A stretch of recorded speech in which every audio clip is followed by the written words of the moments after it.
I'm really excited to welcome a special guest to the deal board, Aurora Winter. So my background is in film and television. So I have decades of experience in communication relating to book publishing, relating to movies, relating to the drama of communication.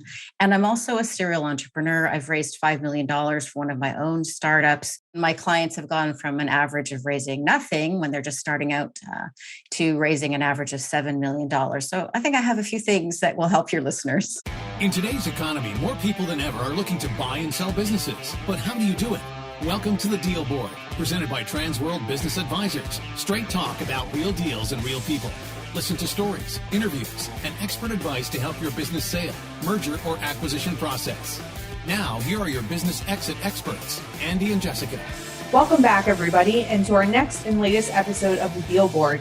Today, we're talking about a topic that we face in a lot of our business lives and we face in situations when you're buying or selling a business. But what happens when you are unexpectedly forced or pushed into a negotiation? Yeah, I love negotiations. I love reading about it. I love studying it. I even think I'm a guru at some level. But the funny thing is you could still get caught off guard. I mean, I could remember a few times where, my car broke down and all of a sudden you're negotiating with a tow truck driver or somebody walks through my door and starts immediately negotiating with me. And, your heart starts to race, your mind goes blank. And suddenly you're kind of reeling at the thought of losing at a quick checkmate by your opponent. And so we have some strategies right now to talk about like how to slow down the game and how to strengthen your position. So what's the first one? Yeah. So the first one is to shut up and stay silent and calm, right? And this is a big thing we talk about in sales specifically, but for all negotiation is, just listen, take notes, appear interested and engaged in what's going on. You can mirror their words, making sure that they're feeling you're sympathetic to what's happening in that situation. And also by mirroring, you can clarify and verify what you're hearing in that listening area. It gives you some time to keep a cool head too. Right. So instead of just reacting right away, you can take in what you're hearing, reiterate it back to the person. That in effect does calm them down as it's calming you down too, to get kind of out of that reeling scenario. Yeah. And it makes them work, right? That's what you want to do. You want to all of a sudden put them on the defense. So that's great. So the number two thing you could do is just walk away, right? It's okay to remove yourself if you're blindsided, especially if you're kind of like being attacked, right? So you could ask for a break if you're in a meeting, say, hey, I have to hit the bathroom if we're going to talk about this for a while. Or if you're on the phone, you just hang up, or you could just excuse yourself and just say, hey, listen, I don't want to talk about this right now, which is a perfect response. You could do that. Yeah. And, you could just kind of cringe at the whole idea that this is going. But, all you have to do is kind of just slow it down, and maybe let it start to allow to progress at a pace that is comfortable to you. It's all about just kind of like throwing them. You were attacked, so you're allowed to walk away too. Yeah. It's interesting. In our world too, we see this happen sometimes. Like we'll have a buyer and seller talking and the buyer will be like, what's your bottom line? What's the bottom number you sell for? And it's perfectly okay to walk away in those situations and give yourself some time and some space. So the third thing you can do, and you mentioned Chris Voss in the document we were putting this together. I love Chris Voss and I love this tactic, is asking a calibrated question. So oftentimes if you're thrown into a negotiation, someone's asking you to do something for them or make something work for them. So you can almost reverse that situation and reverse that question and say, okay, how am I supposed to do that? Or what about this is important to you? Or help me figure out how you would like me to proceed. And sometimes when you ask those questions, you're giving the illusion not just that the counterpart has control, but you're making them, again, going back to your point, Andy, right? You're making them work. Like you're making them come up with a solution. And sometimes they end up presenting a solution that's probably fine for you, right? Instead of negotiating against yourself, saying like, okay, I respect where you're coming from. Lay your cards on the table. What do you want me to do to make that happen for you? Yeah, I mean, that's a great point. And I love Chris Voss, as you said. I recommend that book all the time. It's a great book to read because a lot of people think of negotiations as this like immediate fight. And it is sometimes, just like now, what we're talking about, but it doesn't have to be. And Chris does a great job of kind of breaking it down for you. And one of his other tactics that I love is setting an extreme anchor. So oftentimes, if and it works all the time, even if people know that you're doing it. So a lot of times people ask me, hey, what's your commission when selling a business? And my favorite answer is to say, well, at the closing table, we get 50%. And everybody laughs at that and says, oh, 50%. But it's an extreme anchor. So when I tell them what our fee really is, it seems really cheap.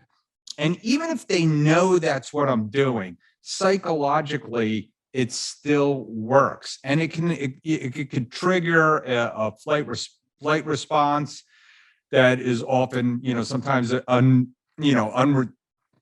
people just don't know it's coming. It's kind of like when Mike Tyson says, everybody has a plan till they're punched in the face. So yeah, I do like what you say too, is, even if someone knows what you're doing, right? My husband and I both have studied Chris Voss and Sandler techniques and stuff like that. We both still know when we're setting extreme anchors against each other, but it works. It does. It works. Yeah. So the fifth thing you can do is you can pivot. So say that someone's offering something to you, offering a deal, right? And you don't like the deal. Instead of just changing the terms and then you're in this literal negotiation going back and forth, maybe negotiating like, I think it's worth 100,000. No, it's worth 200,000. No, it's worth 205,000, whatever it is. You could just pivot and change the terms altogether, right? You can look at the deal from a different scenario. You can flip the deal and say, instead of me buying from you, I want you to buy from me. And I think there's an episode we did this way back in Growing Through Acquisition, where we had a really great interview with Trent, who's an acquirer of businesses. And he always says that when he's in a negotiation, if the seller names a price, he won't counter on price, he'll counter on terms or the structure of the deal, which is kind of like an illustration of this pivot. Is don't get caught in this battle of fighting back and forth over one piece of the negotiation. Pivot it and flip it to a deal structure or a better scenario that works for you. And it could be the complete opposite situation as what the other person is presenting. Yeah, I remember this story of a guy who wanted to buy an Arby's, and he was rolling up all the Arby's, and there was one owner that said, I want $1 million for my Arby's. And it wasn't worth $1 million. It wasn't worth close to $1 million. But the guy was stuck on $1 million. And he said, so the guy who wanted to buy it said, I'll pay you $1 million over 30 years. The guy's like, I don't care how long, just as long as I get my $1 million. And over 30 years, that's, it didn't cost him that much, right? The time value of money, right? So he was willing to move forward. So, and pivoting, is kind of like what's next. And my favorite tactic is the flinch, right? I was gonna say, are you going to demonstrate it for us? Sure. So, when somebody gives you a value proposition, you literally go, oh my God, I can't believe how expensive that is. Now that's a physical flinch. Now, if you're on the phone, you could actually go, oh, I didn't realize it was going to be so expensive. And human nature is anytime someone flinches and the other person is empathetic, unless you're talking to a sociopath, if you're talking to someone who is empathetic, they want to soothe that pain. It's just human nature. So if you show that you're in distress somehow, and it doesn't have to be over dramatic, but it could be as simple as, or just shifting in your seat and showing you're uncomfortable. It may, it buys you time. And it also, people will react. So my favorite flinch story is I was negotiating with an attorney one time. He was going on and on about his services. And eventually I just had to ask him, I wanted to hire him, but I asked him, how much is this going to cost? And this happened to be in a small little town outside a big city. And it was about 2 hours outside the big town. And I asked him how much, and he said, well, it's $25,000. And I just went like that. And he said, in the big city, but up here in so-and-so, it's going to be $10,000. So it was a $15,000 move in like 2 seconds. So it works. It's a good thing. But if it doesn't work, at least you know who you're dealing with. You're dealing with someone that really has no emotional attachment, perhaps, to you. You're dealing with a sociopath, right? Yeah. Yeah. But I mean, really, all these things that we're talking about is you're in the situation and you're presented where you weren't expecting to go into a negotiation. You weren't expected to go into a discussion like this.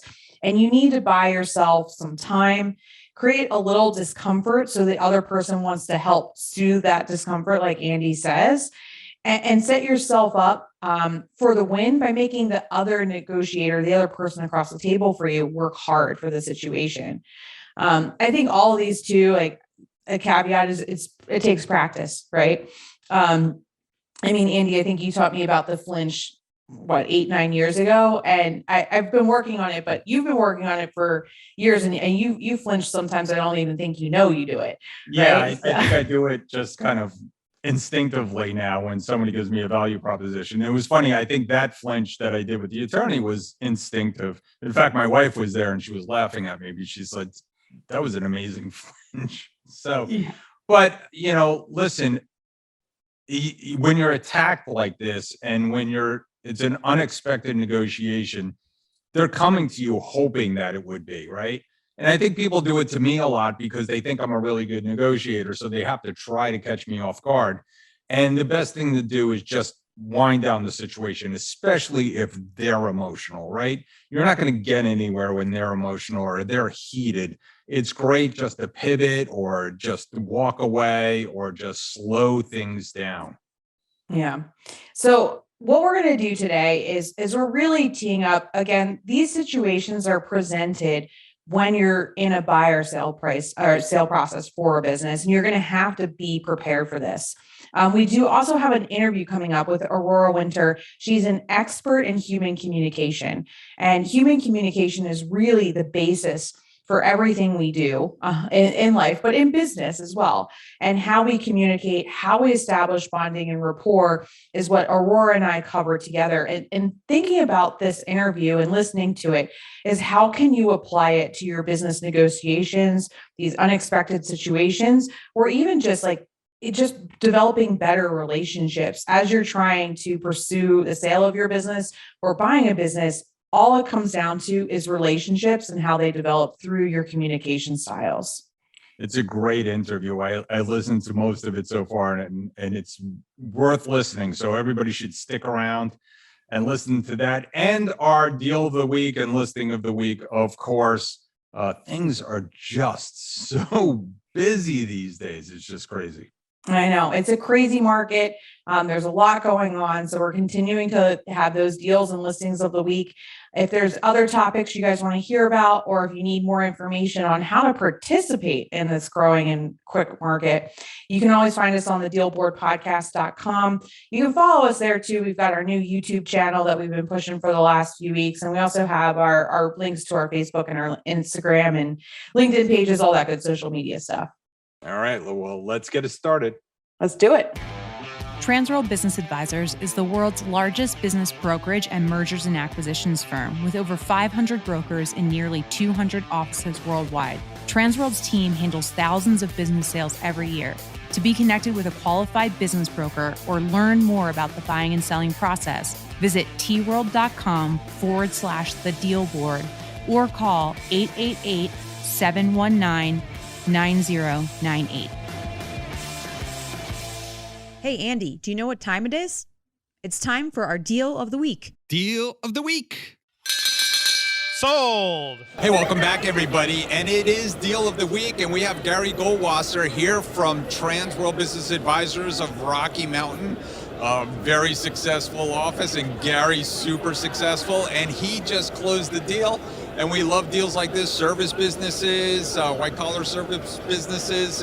Sounds like a great deal. So tell us more about it, Gary. Yeah, it was an advertising agency that actually knew the owner in a previous life for about 15 years. And we connected again. He was getting ready to sell his advertising agency.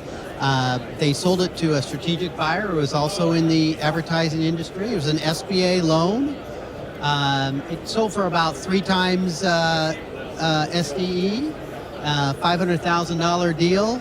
And the owner's going to stay on for another year contract, who he wanted to stay on and still have a job. So it was a great deal for everybody. Yeah, it sounds like great deals for great people. And so business has been good, right? Unbelievable.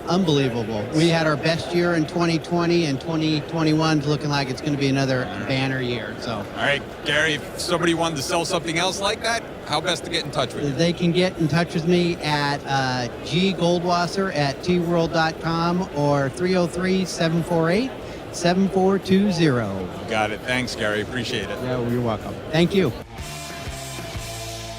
Welcome back, everybody. And today, as we continue our negotiation episode, I'm really excited to welcome a special guest to the Deal Board, Aurora Winter. Aurora is an award-winning, best-selling author. She also has her MBA, and she's a successful serial entrepreneur, which we'll hear about in a few minutes, media trainer, and creator of the Spoken Author Method, and founder of Same Page Publishing. She has 2 books, Turn Words into Wealth, and a new one that we're going to hear at the end of the episode that she just released. But Aurora, I would love to welcome you to the show, and thanks for joining us on the Deal Board. Oh, so great to be here with you, Jessica. And I look forward to giving your listeners some tips about the art of negotiation. So I just gave the listeners a really short tidbit about your intro. Why don't you tell us a little bit about your journey in your own words? Sure. So my background is in film and television. So I have decades of experience in communication relating to book publishing, relating to movies, relating to the drama of communication. And I'm also a serial entrepreneur. I've raised $5 million for one of my own startups. I have a track record of helping entrepreneurs craft and practice and deliver their own unique $1 million message to help them raise capital or exit or negotiate better. And my clients have gone from an average of raising nothing when they're just starting out to raising an average of $7 million. So I think I have a few things that will help your listeners. Yeah. I mean, you've been in their shoes, right? So Yeah, exactly. like you said, serial entrepreneur, you've been one of us, been one of the listeners. We're so excited to be here. So one of the things we want to focus on today is you talk about what the top 4% of communicators do differently to communicate powerfully. And I found like this is a really good topic to tie into our negotiation segment for today. So why don't you just tell us a little bit more about your expertise in that area? And what do you mean by communicate more powerfully? Well, I think communication is essential, whether you're negotiating, whether you're selling your business, you're buying a business, whatever we're up to, it's always words. Every time I've had a jump forward in my business, it's always related to communication. So most people are familiar with the Pareto principle, the 80-20 principle. That means that 20% of your activities will bring you 80% of results. Well, I have an MBA, so I can do math. So 20% of the 20%. So if you do the math, that's 4% will bring you the bulk of your results, or 64%. So I really encourage people think about what are those activities in the top 4% that will deliver outsized results, and they are communication. So Steve Jobs practiced for 3 weeks before the Apple launches. Now, why did he practice so? I mean, he's running a huge business. He had so many other things to focus on. Why was it worth 3 weeks of his time? Because his body needed to know what his mind wanted to say. He needed to have it, in muscle memory. He needed to practice it so that everything was smooth and easy and he wasn't anxious. And also maybe he could tighten it or that kind of a thing. So I've experienced, and my clients have experienced, I'm sure you've experienced it too, Jessica, that communication is essential in great negotiation. You can also set yourself up for success by, one, deciding to focus on communication. And I'll give you some tips about the neuroscience of communication. But so many people, they focus all their time on getting their pitch deck right, getting their numbers right. They're rushing until the last moment. And then they haven't set themselves up for communication or for negotiation because they're totally in the wrong energy state. And they've forgotten what their $1 million message is. And they're not leaning back in a sense of confident about what you have to provide, and that you're, the answer to somebody's prayers, and they get all scattered dealing with analytical things like numbers. I'll talk about the neuroscience of communication, but I want to give you a chance to butt in here, Jessica. No, I think it's so interesting. And it's funny because when we're talking about negotiating deals and buyers and sellers, it is very accurate that piece of people just choose not, it's not, I guess they don't choose not to focus on it, but it's almost like they forget about the communication portion, right? There's so many times we'll be in deals and either on a buyer or a seller, right? They'll be concerned about what you said, the pitch deck or the numbers or their deal structure or how they're going to present the offer. But why do you think that communication piece falls last in our priority structure when we're doing these types of business deals? I think it's just that we need to remind ourselves to bring that up at the top. That's why I talk about that top 4% of activities. It's so easy to get focused on the minutia, and what matters most is your energy and your clarity. I mean, I just finished taking an MBA in 2015, graduated with my MBA. We had a great course on negotiation. Having other options is a great way to be confident in negotiation. And that's what Jessica does for you and her company, because obviously they are going to bring you multiple options. So what I suggest is that you work on the numbers, you work on your pitch deck, you work on everything that you have to present, but then a day before you stop. And the day before, get yourself in a great space, go for a run or exercise or do yoga or breathe, and focus instead on the big picture. Let's talk about the neuroscience of communication, if we can. Would you like to jump into that, Jessica? Yeah, I'm super interested. I love neuroscience, and especially when it ties back into business, but I did want to touch, that is a great tip, right? So not only is it giving you a break from all the minutia, right? And clearing your headspace and clearing your mind in preparation for all of this. Also, I like it too, because it allows you not to procrastinate, right? So you're not writing your pitch deck like the hour before that you're going on stage. And I love your example of, Steve Jobs. Yes, he probably knew all of those Apple products like the back of his hand, right? But he took a step back, he took some time, and he practiced and he rehearsed. So I didn't want the listeners to lose that piece. But let's jump into some neuroscience. Let's jump into the nerd side of it. Yeah, well, just to yellow highlight that, because everybody knows how to talk, we just assume that we can just wing it. But when you're in negotiation, or when you are dealing with you're on the TEDx stage and you're delivering a talk, it's much more like being a ballroom dancer than just walking. We know that ballroom dancers have practiced, they have choreographed, they have timed it, and they have put a lot of effort into making it look effortless. And so this is the effort that we need to put into those high intensity, high payoff moments like negotiation. And it's not going to come up automatically because we fall to the level of our training. We don't rise to the challenge in the moment. So you're not going to like that come up with the most brilliant thing if you've never said it before. Right. Okay. So the neuroscience of communication, and I lived in Silicon Valley, so I deal with a lot of super smart analytical engineers, and they get way too much focus on the numbers and they forget, okay, what is the big picture? So in negotiation, remember the other person is probably very busy. They probably don't have your expertise. And the biggest mistake is immediately thinking to go into the weeds or into the details. So very commonly, people who've gone to university, the more educated and the smarter they are, the more likely they are, or you are, to make this mistake, which is to imagine that if you send the verbal equivalent of an Excel spreadsheet to the other person, that they're going to open it with Excel and understand it. And that there couldn't be farther from the truth. Don't do that. You're going to sabotage yourself. So there's 3 stages in neuroscience. And I talk about this in detail in my new book, Turn Words into Wealth. But you will remember this right here, right now. So the first step is to deal with the ancient croc brain. So just imagine you are on your beautiful white stallion and you're coming up to this castle. There's a moat. There is a crocodile in the moat. Well, before you speak to the king and queen, those are the people who can say yes to your deal. Those are the people that you want to negotiate with. You're not going to yell at them from the outside of the moat. You have to get back the croc brain. So your initial communication needs to be short, needs to be snappy, and it needs to to communicate to the ancient reptilian brain, which doesn't understand Excel spreadsheets, but it does understand, is this something new? Is this something interesting? Is this something I can mate with? Is this something I can eat? Is this something yummy? So you need to start with something simple, a simple statement that's yummy. Okay. So if you pass that test, and also not boring and bland, because the crocodile also eats you if you deliver the same message that they've heard 100 times before that day. Okay. So you'll remember this, right? So you get past the croc brain. So the drawbridge comes in, you trot in on your beautiful white stallion. Are you talking to the king and queen yet? No, they are not immediately waiting for you by the gate, right? So the lords and ladies are there. The stable boy is there. Well, you're passing another test. You're passing the midbrain test. That is the social test. That is the status test. In other words, it's the sniff test. So you might have got past the crocodile, but if you haven't washed for 2 weeks and you're looking like a beggar, you won't pass the social sniff test. So this is another great way that Jessica and her team can be helpful to you, because by being introduced at that level, you're already communicating that you've passed the sniff test.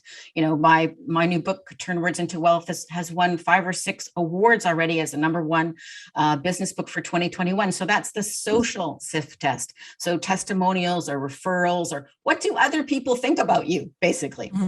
Okay, so you have to pass that test. So that's what your second message needs to be around that. And then you will be led into the throne room, assuming you've passed that test. Okay, so if you've watched Game of Thrones, you know that Cersei is there with her son, and you need to communicate to both of them. I'm going to oversimplify, but let's just assume that the queen wants stories and emotion, and the king wants logic and numbers. Let's just oversimplify. So you need to alternate between stories and emotion and numbers in order to communicate. And you don't want to deliver your whole 20-minute talk all uninterrupted. You want to engage them. Okay, so what am I saying? I'm saying neuroscience, 3 steps: croc brain, midbrain, and then maybe your Excel spreadsheet. But only once you get permission. Does that make sense, Jessica? It really makes sense. I love the metaphor too, right? Because it's memorable, right? You were doing the same thing. You were telling us a story in that setup, and also infusing not numbers, but the analytics, the reasons behind why it works. So you're actually doing it. You're demonstrating it for us while we were talking, right? Exactly. And it doesn't take that much longer, but it's so much more memorable. It's repeatable. You could go and tell somebody else that now, Jessica.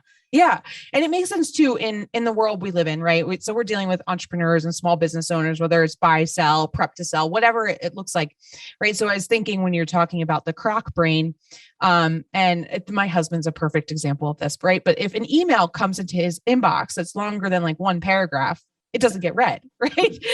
The crocodile eats that email, right? So, and we see this a lot in our industry too. And we see, mainly I see it more with people searching to buy a business, right? So we'll get an email or that introductory communication where it'll dump a page of why they're the perfect buyer, what the deal structure is that they're looking for, the perfect seller that they want. You know, it has to be this EBITDA and this location with this amount of employees. And it gets very tactical. And like I said, it's, usually a page long. And it doesn't pass that croc test. And we get a lot of those emails every week, right? Well, and the other thing, people buy with emotion and then they justify with logic. So when you lead with logic, you are not leading with how actually people buy. They may tell you that they bought because of the certain EBITDA or the ROI or whatever, but actually people buy a solution that they think will give them the feeling that they want. So when you're in negotiation, first you got a good team, because hopefully Jessica or Andy or whoever on their team will be there. We got a decent team. Yeah, we got a good team. Yeah. So know that, and know that you have more than one option, and then be you. Like, take some breaths, have energy, have fun, and if it also, don't be afraid to say no. You can walk away, win-win or no deal, but help yourself get the right fit. I mean, I always say it's just not, You don't want to have every deal. You want the right deal. It's kind of selling a business. I think it's a lot like dating. Just because it's a guy doesn't mean you want a guy. You don't want any old guy. You want the right guy. You want the right buyer, the right partner. Yeah. We actually call it a short-term marriage. Okay. It's not like the most positive sounding like metaphor, but yeah, it's a short-term marriage, buying or selling a business, because you're tied together. So, I mean, you teach this stuff a lot. You're an expert in the arena. I mean, do you have any stories or examples of where this has really gone right, or really maybe not gone right, but wrong? Yeah, I do have some. I have some good examples for you. I have so many. Let me choose one, and then I can tell you another one. Well, I'm going to be self-deprecating because I never want to make my clients look bad, but I can make myself look bad. So many years ago, my husband and I had started a very successful business, and it went from zero to the largest yacht sales and yacht charter company in Western Canada. Mm. And part of the reason why it had done so was because I had come up with a really great breakthrough idea, which was to combine tax shelter benefits with owning a yacht. So this was when I was just freshly graduated with my honors in economics, and I was all excited about, numbers and projections and Excel spreadsheets. And when we first launched this idea, which was marrying the tax shelter with people buying a boat to put in a charter fleet that we ran for them, I knew that it was $1 million idea. But you know what? The phone was not ringing, because when prospects would come in and I would give them this like phone book size numbers and IT bulletins and this and that, they were like, whoa, like she's trying to talk directly to the croc brain. I don't even know what she's talking about. It was like too much. So even though we had $1 million idea and we'd spent $20,000 on lawyers and accountants making it work, it wasn't taking off in the marketplace because I didn't have $1 million message. Mm. So this is the message that actually made the phone rings and grew that company from nothing to the largest yacht dealership in Western Canada and a multi-million-dollar company. It was this message: 5 weeks of sun, fun, and tax shelter. Coupled with a picture of people on a sailboat having fun on a sunny day. So that catches your attention, like, what? That doesn't go together. 5 weeks of sun, fun, and tax shelter? Huh? Yeah. So that was like, well, 10% personal use is 5 weeks. Most people don't use their sailboat more than 5 weeks. Anyway, right? Yep. Sun, fun, and tax shelter. There's tension there. Sun, fun, tax shelter. It's like, huh? It's kind of like the movie title Fatal Attraction. So it caught attention, right? And then they got a beautiful brochure that just had a few numbers and mostly pictures of boats and people having fun. And so then we walked them through a process that eventually, if they really, really wanted it, or their accountant asked for it, they would get the phone book. Right. So, when you're negotiating, don't start with the phone book. And even though your idea may be absolutely brilliant, unless you can communicate it in kind of that croc brain way, like 5 weeks of sun, fun, and tax shelter, that's directly croc brain. Oh, what is that? That's attention getting. I've never heard of that before. That sounds like interesting. I want sun, fun, and tax shelter. So that's a little tip. I can tell some stories about my clients who've raised capital if you'd like, but what would you think about that story, Jessica? I love that one because it was actually a really good illustration of the 3 different levels of communication that you talked about in neuroscience, and that your 5 weeks of sun, fun, and tax shelter, it creates that interest, like, wait, what? That doesn't quite go together. I want to learn more. Right. And then you give them a little bit more with the brochure and a little bit more. And I was thinking about, kind of referring it back to our world too, and this on the seller side, right? This is why a lot of the times that we're not going to, if a buyer inquires about a business, we're not going to dump the full, financial deck on them at the first blush, right? There's confidentiality reasons that we do that as well while we're vetting the buyers, but we want to gauge the buyer's interest and give them a little bit more over time. And eventually, yes, dump the phone book, dump in our world, all of the Excel spreadsheets, right? So that we can do the financial analysis. But I love that story. I think it was a perfect visual illustration of what you're communicating in the neuroscience piece. Yeah, great. And then I've had, for example, Jason Henneberry, he's the CEO of Mortgage Pal, which is sort of like an Amazon plus finance company in Canada. And he had a really small team of a dozen people, and really, really smart guy, smart team, great idea. But until he nailed his $1 million message, which we did together in one-on-one VIP coaching, he was not getting quite the traction that he wanted. But once he had nailed that message, then he went on, he raised $10 million. He went from a team of a dozen people to 400 on his team, and his company just took off. So oftentimes what's missing is there's nothing wrong with you. There's nothing wrong with how your business is. There's nothing wrong with the idea. But if you could double down on mastering those 3 steps and deciding what are the most valuable things you could say to the croc brain, the midbrain, and then what is the smallest piece that you could start off with when you're talking to the king and queen, this will really help your negotiations go better. I love it. I love it. This is such a great takeaway. I love the croc, the lords and ladies and the kings and queens and distilling it down. I think your other tip at the beginning where we talked about like just prep ahead of time and then give yourself that 24-hour period to let the messaging sink in. If you're going into a negotiation, a meeting, a presentation to your team, it's all great. Now, my inclination is this is a work in progress, right? You don't go from, we'll call it less than ideal communication to perfect communication overnight. I'm probably right about that, right? Yeah, you're right about that. It is a work in progress. Absolutely. I mean, I find it fascinating. I've spent decades learning how to communicate, and I'm still learning. There's like all these little things, but it's also about practicing. It's a lot more like going to the gym than you would think, or it's a lot more like ballroom dancing or ice skating. You need to continually practice it. So instead of thinking of every meeting as you did well or you didn't, like, what can you learn? What's one thing you could do better next time? The other tip I'd really like people to understand is framing. How the meeting is framed is decisive. So you can set yourself up for success by coming to the meeting already pre-framed as the expert, as the sought after commodity. And one of the ways to do that is by being a published author. So I talk about that in this book, Turn Words into Wealth, Blueprint for Your Business Brand and Book.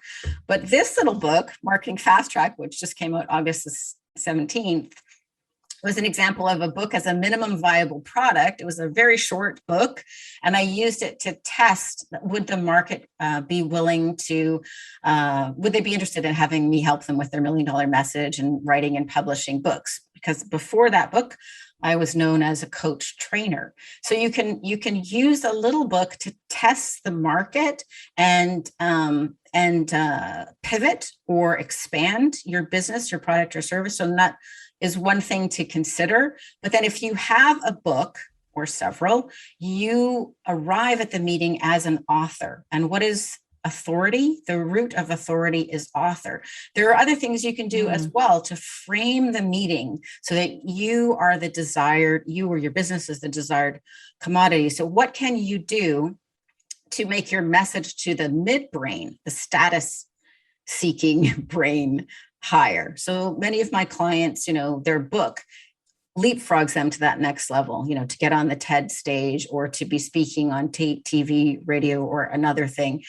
So think about that in advance, because you can do things to add to your message, but also you can change the assets that you have so that you are more sexy and irresistible to the croc brain, more sexy and irresistible to the midbrain, and then your message is tighter for the Excel spreadsheet king and queen kind of stage of things.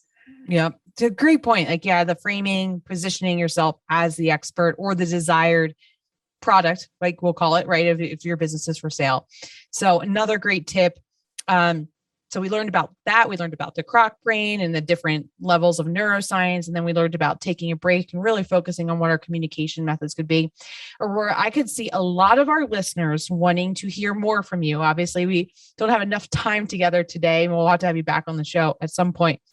But for our listeners that are listening right now and they want to learn a little bit more about you, how to follow you, or if you could also talk a little bit about the book that just launched too, and where everybody can find it. All the listeners will drop all of these links into our show notes. But Aurora, just tell us a little bit more how we can connect further. Oh, thank you. Well, the two most recent books, Turn Words into Wealth and Marketing Fast Track, are available, wherever books are sold. So Amazon, Kobo, Apple, Google Play, etc. That would probably be your best first step to get more value.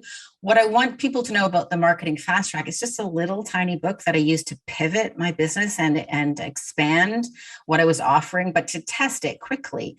And that little book generated $250,000 of new business in 90 days. So it was a successful test. Yeah, that is a successful MVP. Yeah, that was a successful MVP. So, and also in Silicon Valley, we talk a lot about minimum viable product, MVP. But a book can be a minimum viable product, and it can also be the other kind of MVP, most valuable player, which is, this whole sports thing. Because when you are an author, you change the status, you change the dynamic, and you become more sought after. So where people can also find me is on my website, aurorawinter.com, AuroraWinter.com. If they want more help with their message, they can sign up for a free breakthrough business call at bookcall.biz. And then I'm on LinkedIn. I'm not all over social media because it just takes too much time. Yes, I agree. I'm on LinkedIn as well. So so we'll connect. We'll drop all those links into our show notes for our listeners. Aurora, thank you so much for coming on to the show. You provided a ton of value to our listeners, and we hope to have you back on the deal board soon. Thanks, Jessica. I appreciate it. Hey, Jessica, you know what time it is? Money time? Almost. It's time for listing of the week. Welcome, everybody, and we're coming to you live from our UFG Expo 2021. We've got some special listings of the week and deals of the week, and with us, I have Marty Fishman. Marty, welcome back to the show. We love having you. Hi, Jessica. Great to be here. So you have a listing of the week. I do. I have a fantastic, actually, it's a sign print as specialty vehicle wrap business established for 12 years. The owner is 67 years old, has hundreds of clients, a lot of name brand clients like car dealers and so forth. Does over $1 million in sales, makes about $275,000 a year. The seller's not looking to run away. He'll actually retire gently. So he's willing to stay on in the sales capacity. Really nice business, on the market for $650,000 with $350,000 down. So it's a really nice business. If you know anybody that would like a business like that, please have them contact us. I mean, Jessica, how many times do we hear, I want to buy a business where the owner's retiring? All the time. I mean, that's probably the most popular ask from buyers. And if I'm doing my math right, what is that? Just about 2.5 times, right? 2.5 times with 50% down. It's got $250,000 worth of equipment. It's got really a lot of repeat business. Nice staff, about 10 people on the staff. So look, if you're in Florida, if you're in California, come to South Florida. It's a really nice business. So Marty, if somebody wants to reach out to you, how can they contact you? They could go to mfishman@tworld.com. They could call me at 954-296-2995. What else? Of course, you can always contact Transworld, and they will get you to me. That's listing number 0101620016. How's that? That's impressive. All right. Get in touch with Marty. Great listing of the week. Thank you so much. All right, guys. Nice to see you. Thanks for tuning into the show today. If you like the podcast, share it with your friends on social media. And don't forget to subscribe and leave us a review on your favorite podcasting app. If you have questions, would like to appear, or have suggestions for topics for the show, get in contact with us through our website, thedealboardpodcast.com.